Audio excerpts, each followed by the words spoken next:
जय हिंद दोस्तों। मैं विकास भारद्वाज एक बार फिर आप सभी का मेरे इस वीडियो में स्वागत करता हूं।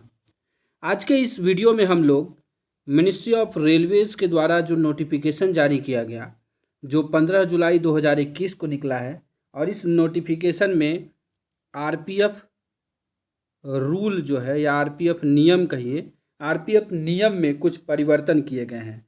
परिवर्तन बहुत ही सकारात्मक है और सभी लोगों के लिए इसमें मौका दिया गया है। तो क्या क्या बिंदुओं में और किन किन चीज़ों में बदलाव किया गया है, उसके संबंध में आज हम लोग देखेंगे और एक एक पहलू पर जो है डिटेल से चर्चा करेंगे। वीडियो अंतिम तक देखिएगा ताकि सारे बदलाव जो हैं वो आपको पता हो जाएं, क्योंकि ये जानने भी आरपीएफ के बल सदस्य होने के नाते आपको बहुत ज़रूरी है। साथ ही साथ आपके आने वाले एग्ज़ाम, चाहे वो रूल 70 हो या रूल 72 हो, उसमें कहीं ना कहीं इससे सवाल रह सकते हैं। तो सबसे पहला जो पॉइंट है, in exercise of the power conferred by section 21।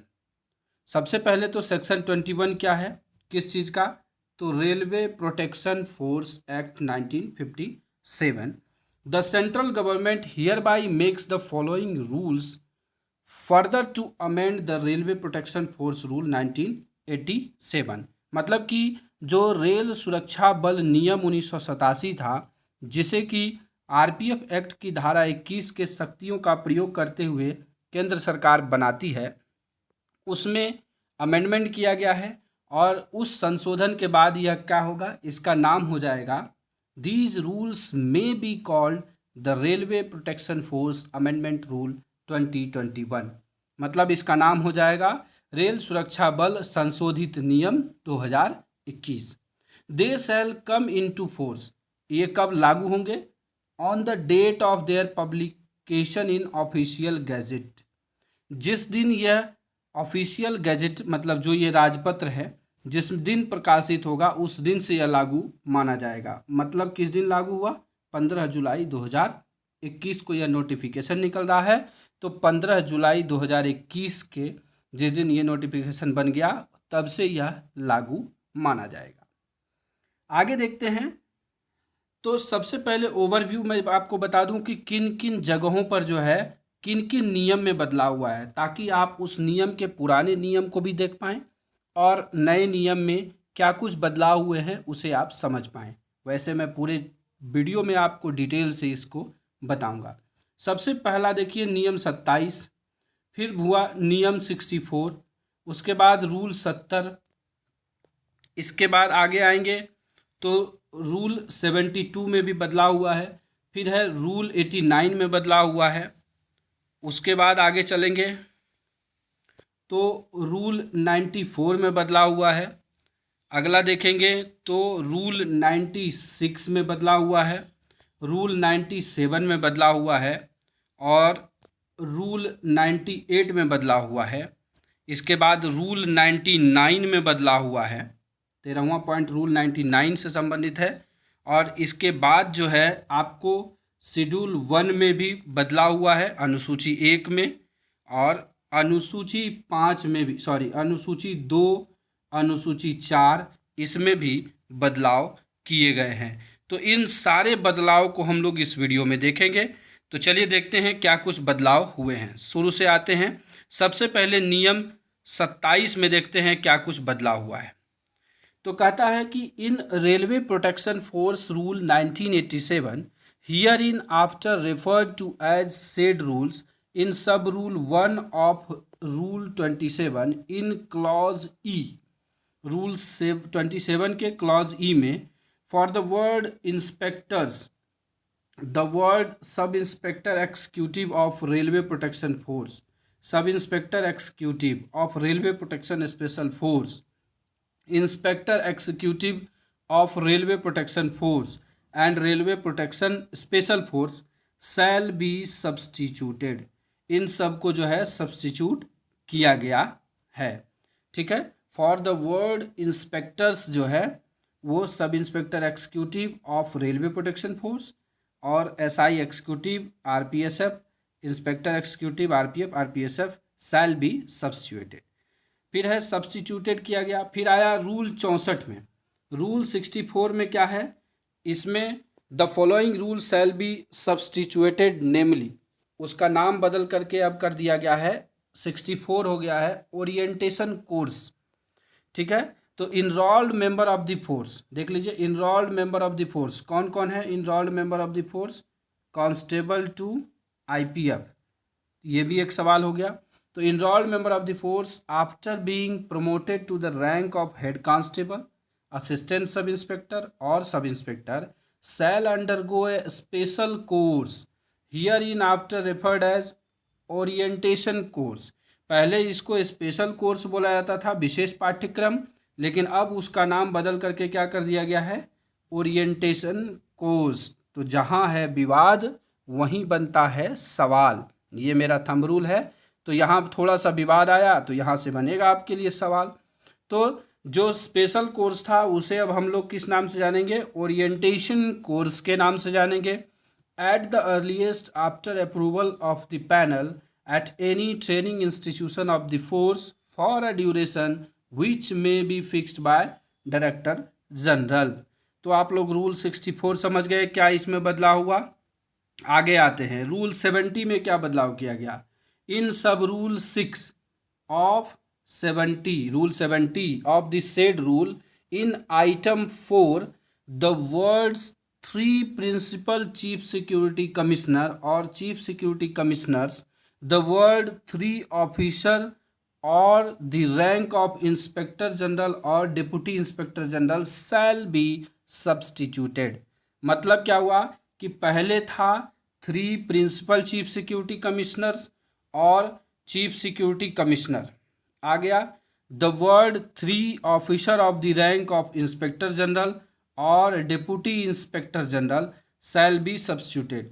तो ये जो लिखा हुआ था पहले उसको सब्स्टिट्यूट कर दिया गया है, क्योंकि आपको पता है कि जो इंस्पेक्टर जनरल है उनको प्रिंसिपल चीफ सिक्योरिटी कमिश्नर का नाम दिया गया है, तो इसलिए इसे सब्स्टिट्यूट कर दिया गया है। आते हैं आपको रूल 70 में क्या बदलाव हुआ। In rule 70 of said rule after sub rule 8, मतलब सब रूल 8 तक है, 2 सब रूल जो है following sub rule shall be inserted namely, मतलब 8 के बाद 70.9 एंड 70.10 को जो है इंटर किया गया है। और उसमें क्या बताया है, 70.9 में बताया है the date of eligibility for residency period to be considered for promotion to the rank of inspector shall be counted from date of approval of the panel in case of promotees and from the date of enlistment in case of direct recruits.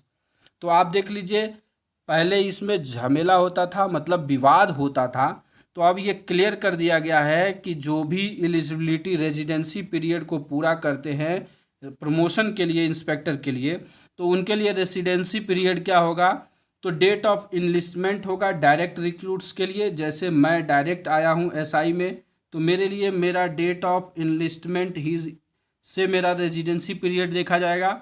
लेकिन वहीं कोई प्रोमोटी sub inspector है तो उनका क्या है, date of approval of the panel, जिस दिन पैनल जो है पूरा अप्रूव कर देती है सब इंस्पेक्टर के लिए, तो तब से उनका काउंट किया जाएगा रेजिडेंसी पीरियड। आगे देखते हैं 70.10 में है the common seniority list in the rank of सब inspector and inspectors shall be maintained eight board level and the sanctioned strength vacancy position and roster shall be maintained at the zonal level in accordance with the procedure laid down by the directive issued under Rule 28। वैसे तो directive अब ख़त्म हो गया है, लेकिन यहाँ refer देना ज़रूरी था डायरेक्टिव का, इसलिए यहाँ पर डायरेक्टिव का जिक्र किया गया है। और ये कहा गया है कि अब एक कॉमन सीनियरिटी लिस्ट होगा। पहले ये कॉमन सीनियरिटी लिस्ट सिर्फ आईपीएफ्स के लिए मेंटेन होते थे, लेकिन अब इसमें एसआईज को भी जोड़ दिया गया है। अब बताते हैं कि इससे फ़ायदा क्या होगा।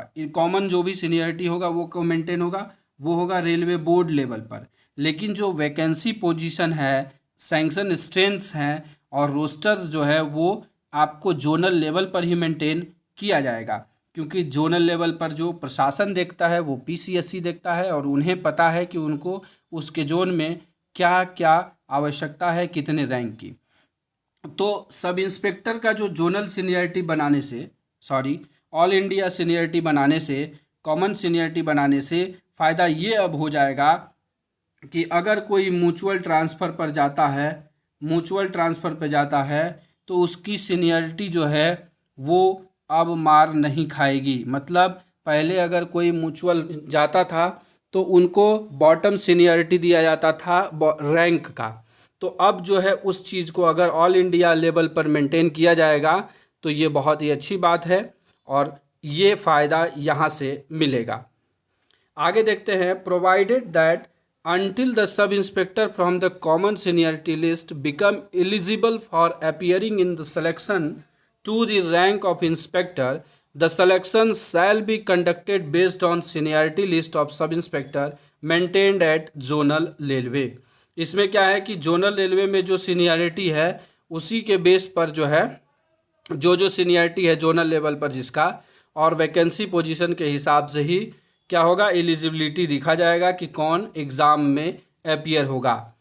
ये होता क्या है कि मान लीजिए कि ईस्टर्न रेल में आपको 10 इंस्पेक्टर का है और वहीं आप साउथ ईस्टर्न में जो है इंस्पेक्टर 2 ही वैकेंट हैं सीट। तो यहाँ पर देखा जाएगा ईस्टर्न रेल में जो सीनियर होंगे 10, उनको जो है जो एलिजिबल होंगे उनको बैठाया जाएगा, एससीआर में 2 ही बैठाया जाएगा। तो इस तरीके से यहाँ पर इसको मेंटेन किया जाएगा। आगे आते हैं, in rule 72 of said rule in sub rule 1 the word head constable and assistant sub inspector, the word head constable, assistant sub inspector and sub inspector shall be substituted. मतलब क्या किया गया, हेड कांस्टेबल और assistant sub inspector ही था rule 72 के तहत, लेकिन अब रूल 72 में 3 हो गए, head constable, assistant sub inspector और सब इंस्पेक्टर भी जोड़ दिया गया है। तो यही खुशखबरी है कि अब जो है कांस्टेबल डायरेक्ट सब इंस्पेक्टर बन सकता है रूल 72 के तहत। तो आप लोग ये चीज़ जान लीजिए इस वीडियो के माध्यम से, और ये मैंने पहले ही आपको बता भी रखा है कि ये चीज़ होने वाली है बोर्ड लेवल पर। चलिए देखते हैं, in rule 89 of the said rule 89 में क्या कहा गया, इन सब रूल 1 में for the words direct recruits, the word direct recruits recruited for the zonal railway shell be substituted. ये डायरेक्ट रिक्रूट्स वर्ड जो अब हट गया है, क्योंकि अब ने देखा होगा विगत 2 सालों में जोनल लेवल पर अब भर्ती होने लगी है। मतलब अगर आप एक जोन में भर्ती हो रहे हैं एकदम उसी जो ग्रुप वाइज मतलब जोन बना दिया गया है, तो यही कहा गया है कि direct recruits recruited for the zonal railway shell be substituted, और उसमें से आरपीएसएफ का जो है वर्ड उसे ओमिट कर दिया गया है। क्यों किया गया है, क्योंकि अब जो है आरपीएसएफ की सेपरेट वैकेंसी निकलने लगी है। पहले आरपीएफ ऑब्लिक आरपीएसएफ करके वैकेंसी निकलती थी, लेकिन अब क्या हुआ है कि जो आरपीएस में रिक्रूट होंगे वो आरपीएसएफ में ही रहेंगे। आगे देखते हैं, after sub rule 1 the following sub rule shall be inserted.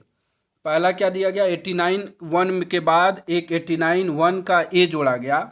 इसमें कहा गया the direct recruit recruited for railway protection force shall be distributed amongst the unit of the railway protection special force in such manner as may be considered necessary by appointing authority in public interest। मतलब कि direct recruits जो भी है railway protection special force में, उनको जो distribute करना है इसी मैनर में डिस्ट्रीब्यूट किया जाएगा जैसा कि अपॉइंटमेंट अथॉरिटी को पब्लिक इंटरेस्ट में, लोकहित में आवश्यक लगता है।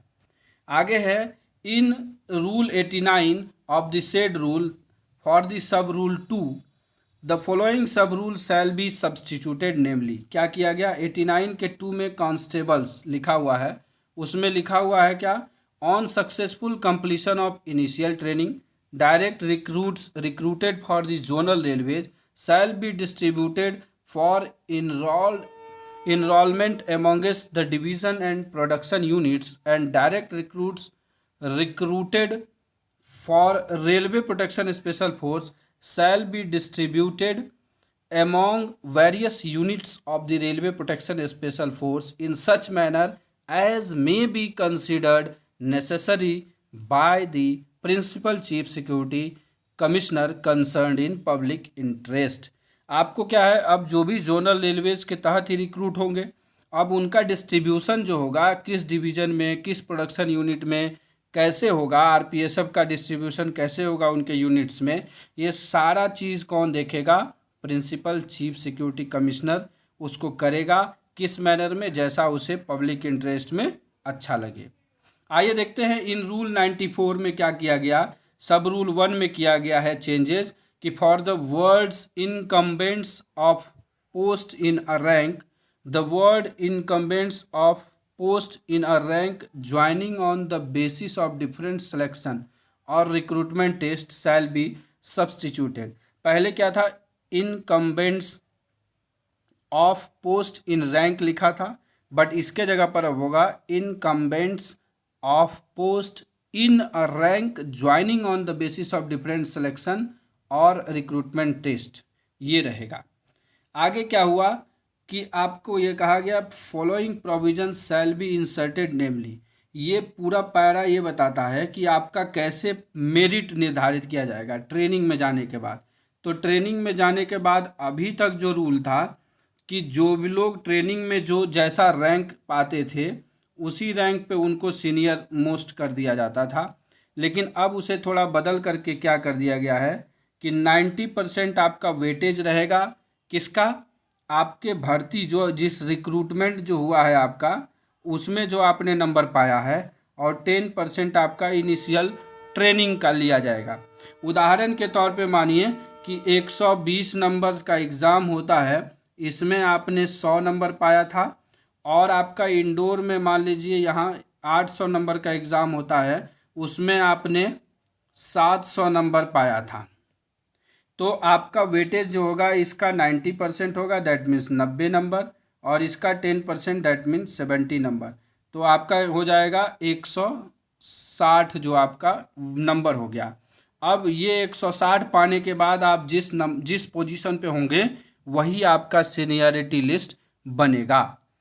साथ ही साथ इसमें ये कहा गया है कि अगर एक ही साथ आप रिक्रूट हुए हैं, मान लीजिए कि ए और बी नाम का व्यक्ति जो है एक ही साथ रिक्रूट हुआ है, ए जो है वो फर्स्ट टाइम में ही पास हो जाता है, ठीक है, और बी जो है वो रिपीटर हो जाता है, तो वो क्या होगा? बी जो है वो जूनियर हो जाएगा।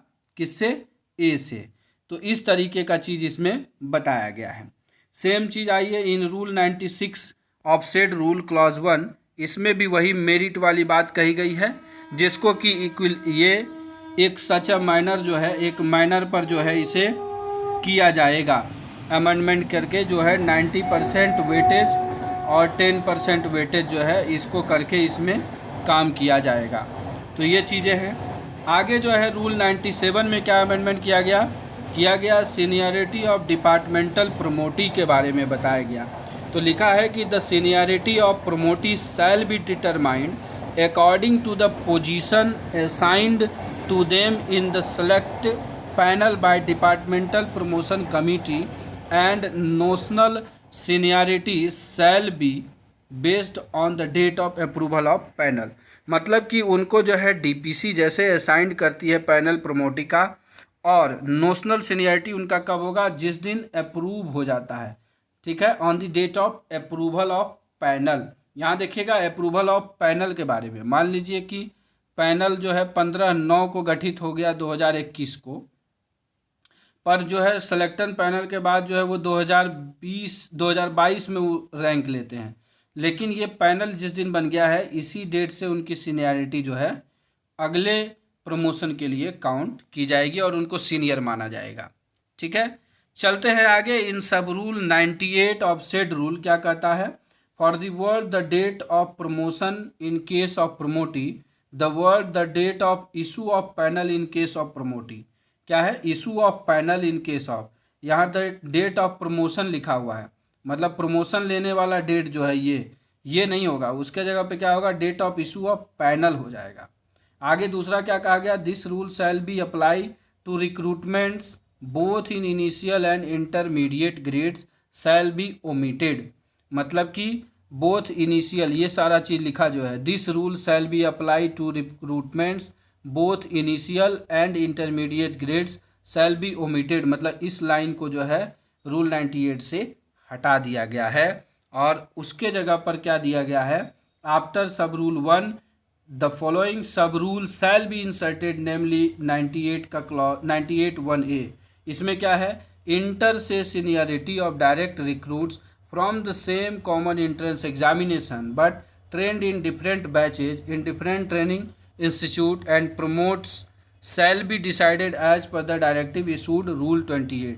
दोबारा पढ़ते हैं, क्या बोलता है इंटर से सीनियरिटी जो है of direct recruits from the same common entrance examination but trained in different batches. देख लीजिए, ये क्या हुआ कि मान लीजिए कि 2020 में एग्ज़ाम हो रहा है, सॉरी 21 में एग्ज़ाम हुआ और 2 आदमी सेलेक्ट हुए, ए और बी, ठीक है। लेकिन ए का ट्रेनिंग जो है 2022 में शुरू हो गया पहले बैच में और ये 2022 के दूसरे बैच में शुरू हुआ दूसरे जगह पर, तो उनकी सीनियरिटी जो है प्रमोट शैल बी, इसमें training institute and promotes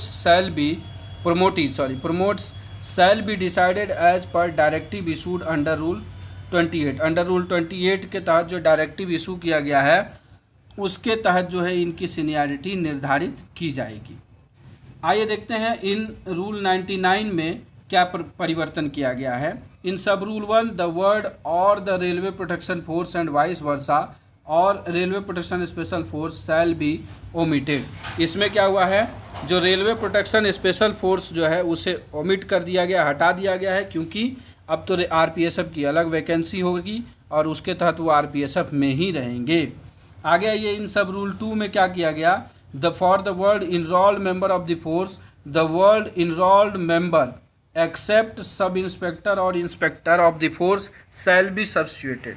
enrolled member of the force में यहाँ क्या कर दिया गया है, enrolled member of the force का मतलब हो गया कांस्टेबल टू इंस्पेक्टर, बट यहाँ पर क्या है, enrolled member except sub inspector और इंस्पेक्टर ऑफ द फोर्स। इसको हटाने का मतलब क्या है कि इनको अब इस तहत में जो 99 के रूल जो सब रूल 2 है उसमें जहाँ जहाँ enrolled member of the force है उसका मतलब सिर्फ कांस्टेबल और हेड कांस्टेबल ही समझा जाएगा।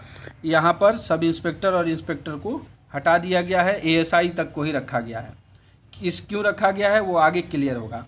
इसमें क्या है, the word to the railway protection special force and vice versa और railway protection special force shall be omitted. इसमें से क्या है, आरपीएसएफ को जो है सब जगह से हटा दिया गया है, अब वहाँ सिर्फ आरपीएफ ही होगा। आगे इसके सब रूल 2 में ही आफ्टर सब रूल 2 के बाद एक रूल इंटर किया गया 99.2(a). क्या लिखा गया, there shall be no change in seniority of sub inspectors transferred on mutual exchange और on request from one zonal railway to another zonal railways as these ranks fall under centralised seniority. तो ऊपर क्या हुआ, SI और IPF का central list बनने के कारण क्या हुआ कि अब अगर कोई म्यूचुअल ग्राउंड पर ट्रांसफ़र कराता है या ऑन रिक्वेस्ट कराता है तो उनकी सीनियरिटी जो है वो मार नहीं खाएगी, वो उसी सीनियरिटी पर बरकरार रहेंगे। आगे देखिए क्या है, शेड्यूल 1 में किया गया change for serial number 27, 28, 29, 30, 31 and entries related thereto the following serial numbers and entries shall be substituted namely। क्या हुआ, 27 नंबर में सब इंस्पेक्टर एमटी था, वो sub inspector empty, assistant sub inspector था उसको असिस्टेंट सब इंस्पेक्टर रहने दिया। 29 नंबर में असिस्टेंट सब इंस्पेक्टर एमटी, वो भी असिस्टेंट सब इंस्पेक्टर एमटी रहा। उसके बाद अंडर ऑफिसर में हेड कांस्टेबल, तो हेड कांस्टेबल ही है, उसमें 31 में head constable MT, head constable MT आ गया। सीरियल नंबर 32 में entries relating thereto the following serial number and entries shall be inserted namely. क्या हुआ, 32 के में कांस्टेबल एमटी भी जोड़ा गया, एमटी का मतलब मोटर ट्रांसपोर्ट होगा। उसके बाद आइए शेड्यूल 2 में क्या जोड़ा गया, of the said rule serial number 5.4 in column number 2 the word और from railway protection special force and vice versa shall be omitted. मतलब जहाँ पर भी आरपीएसएफ का जिक्र था आरपीएफ के साथ, उस सब को ओमिट कर दिया गया है, हटा दिया गया है। अब आइए शेड्यूल 4 में जो है क्या चेंजेस किया गया है। शेड्यूल 4 में आपको सबसे पहले तो एक सब इंस्पेक्टर एक्जीक्यूटिव जोड़ा गया है रूल 72 के अंतर्गत, वो सारी चीज़ें इसमें दी होगी। लेकिन सबसे पहले देखते हैं कि इंस्पेक्टर बनने के लिए आपको क्या चाहिए। तो इंस्पेक्टर बनने के लिए as may be decided from time to time, ये भी सिलेक्शन बेस होंगे और सारे के सारे रूल 70 के तहत आएंगे। प्रमोशन किनका होगा? जो लोग सब इंस्पेक्टर में 8 years regular service as a sub inspector, relaxable by 1 year by director general railway protection force. 1 साल का रिलैक्सेशन पीरियड, मतलब 7 साल में भी इंस्पेक्टर बन सकते हैं अगर डीजी रिलैक्स करता है तो, और नहीं तो 8 साल में बनना है आपको। कैसे? सिलेक्शन बेस रूल 70 के तहत। Provided that any candidate despite having qualified under the eligibility criteria or minimum years of service as sub inspector will not be eligible to appear in the selection test to the post of inspector if candidates placed above him in the seniority list are not eligible on the ground of not having completed the minimum year of service as sub inspector। मतलब कि या तो 7 साल या 8 साल service जब तक पूरा नहीं होगा तब तक आपको इंस्पेक्टर के लिए एलिजिबल नहीं माना जाएगा।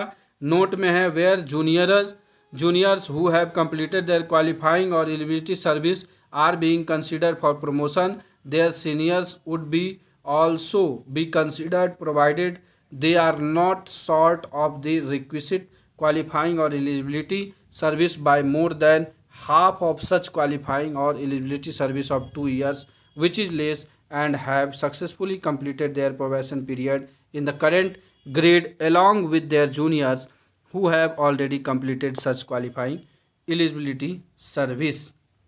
आगे क्या है? डेपुटेशन इंस्पेक्टर और sub inspector approved for promotion as inspector from the police. Deputation पे जो है उनको भी दिया जाएगा approved for promotion inspector from the police. आइए आगे ये सब इंस्पेक्टर एक्जीक्यूटिव में देखें तो एज में भी डायरेक्टेड टाइम टू टाइम, ये भी सिलेक्शन से। इसमें बदल दिया गया है कि पहले तो ये 70 और 30 का था, लेकिन अब क्या है 50% डायरेक्ट रिक्रूट होंगे अंडर रूल 49 के अनुसार एंड 30% रूल 70 के अनुसार एंड 20% जो है रूल 70 के अनुसार। ये एक गोल्डन चांस आपको मिला है। जैसे अगर मान लीजिए 100 वैकेंसीज हैं तो 50 डायरेक्ट आएंगे, 30 70 के तहत और 20 सीट आपको डायरेक्ट मिलेगा रूल 72 के तहत। तो ये एक बहुत ही सुनहरा मौका है कांस्टेबल्स और हेड कांस्टेबल एएसआई के लिए कि वो डायरेक्ट बन जाए। आइए क्या क्या चीज़ चाहिए इसके लिए वो जान लेते हैं। तो प्रमोशन के लिए रूल 70 के तहत 5 ईयर रेगुलर सर्विस। रूल 72 के लिए क्या चाहिए कि जो भी constable, head constable and assistant sub inspector हैं who have put in 12 year of total service, 12 साल सर्विस होना चाहिए इंक्लूडिंग इनिशियल ट्रेनिंग पीरियड, मतलब ट्रेनिंग पीरियड जोड़ के, in executive cadre of the force and are not more than 45 years of age on the date of notification, 3 chances to be given for the promotion under this rule। मतलब क्या चाहिए? एक तो 12 साल service, 45 साल से कम का होना चाहिए और आपको जो है 3 चांस मिलेगा। तो बहुत ही सुनहरा मौका आपको यहाँ मिल गया। आइए असिस्टेंट सब इंस्पेक्टर, इसमें 60% रूल 70, 40% रूल 72 जो पहले से है और जिसके लिए आप लोग यहाँ पर लगे हुए हैं। तो अब इससे ज़्यादा भी आपको मिल सकता है। और आप इस चैनल को अगर देख रहे हैं, इस वीडियो को देख रहे हैं, तो मेरी इस मेहनत के लिए एक लाइक आप ज़रूर कर दीजिएगा। तो फॉर रूल 70 के लिए head constable who have completed their provision, और for rule 72 head constable who have put in 10 years service in the force on the date of notification, 4 chances only for promotion under this rule. 4 chance इसमें मिलेंगे rule 72 में। आइए head constable executive में, इसमें क्या है 75% non selection and 25% selection. मतलब कि इसमें जो है 75% जो promotion on the basis of seniority and subject to rejection of unfit, 25% by the promotion in accordance with rule 72। जो प्रोबेशन पीरियड कंप्लीट कर लिया है और अपना पीरियड को पूरा कर लिया है रूल 70 के तहत, तो 75% वो बन जाएंगे। जबकि रूल 72 के तहत जो है जो लोग 8 साल सर्विस पूरा कर चुके हैं उनको 4 चांस मिलेगा इसमें बैठने के लिए हेड कांस्टेबल एक्जीक्यूटिव में। आइए सब इंस्पेक्टर एमटी में क्या है the total number of post in zonal railways और in railway protection special force to be decided by central government time to time, selection base से होगा। और ये प्रमोशन रूल 70 के तहत मिलेगा।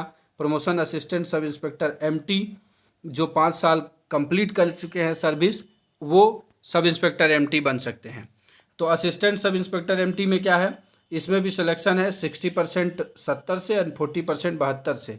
मतलब कि जो भी रूल 70 के तहत हेड कांस्टेबल MT हैं वो अपना अगर कंप्लीशन करते हैं प्रोबेशन पीरियड, और उसके बाद जो है वो जो भी टाइम पीरियड है उसके बाद उनको बनाया जाएगा। और रूल 72 के तहत जो constable MT and constables MT who have put in 10 years service for the force, उनको 4 चांस मिलेगा सब असिस्टेंट सब इंस्पेक्टर MT बनने के लिए।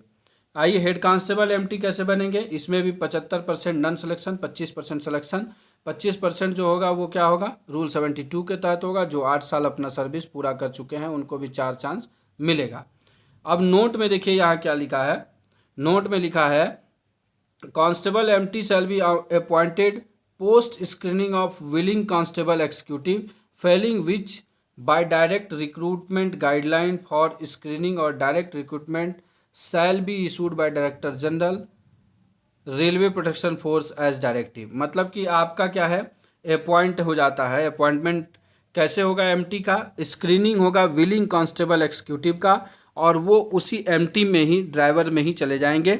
तो उसके बाद उनका इसी तरीके से ड्राइवर में वो प्रमोट हो जाएंगे। चलिए तो आगे देखते हैं। The principal rules were published in the gazette of India extraordinary part 2 section 3 sub section 1 wide notification, ये सारा डिटेल दिया हुआ है सब्सिक्वेंटली। तो इस तरीके से जब जब GSR निकला है उन सारे GSR का इसमें जिक्र होगा। तो इस तरीके से पहले 2018 में निकला था, अब ये 2021 में अभी GSR आ गया और इसके तहत ये सारे चेंजेस हुए हैं। तो आशा करता हूँ कि जो भी रूल में अमेंडमेंट हुआ है उन सारे चीज़ों को आप समझ पाए होंगे। वीडियो को बनाने में काफ़ी मेहनत लगा है। अगर आपको अच्छा लगा, लाभदायक लगा तो लाइक करके हमारा उत्साह बढ़ाइएगा। साथ ही साथ इस वीडियो को और लोगों तक पहुंचाने के लिए और लोगों को यह जानकारी शेयर करने के लिए इस वीडियो को ज़रूर शेयर कर दीजिएगा ज़रूरतमंद के पास। और अगर चैनल पर पहली बार आए हैं तो सब्सक्राइब करके बेल आइकन प्रेस कर दीजिएगा। इस वीडियो को ध्यानपूर्वक देखने के लिए आप सभी का प्रेमपूर्वक दिल से धन्यवाद।